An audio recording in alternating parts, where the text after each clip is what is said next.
Например, адвоката, който го е придружавал на полета, изниква въпроса дали този адвокат не е представлявал пък дружества, които са придобили активи, да кажем, от КТБ и има ли някаква връзка между плащанията на сметките на Пеевски за част от полетите и придобиването на тези активи. Това са все сериозни въпроси, на които ще дадем отговор. Правят се и допълнителни проверки. Възложил съм проверка и на дирекция вътрешна сигурност, така че, както обещах, този случай ще бъде изяснен изцяло. И големия въпрос тук не е защо се проверява Пеевски.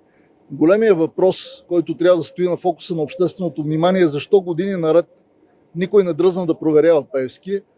Защо след като той беше включен дори в списъка Магнитски за данни за огромна по мащаби корупция, влияеща на управлението на цяла държава, това нещо продължи. И ясно заявявам, че не само Пеевски, всеки в България ще бъде проверяван, когато има данни и основания за това.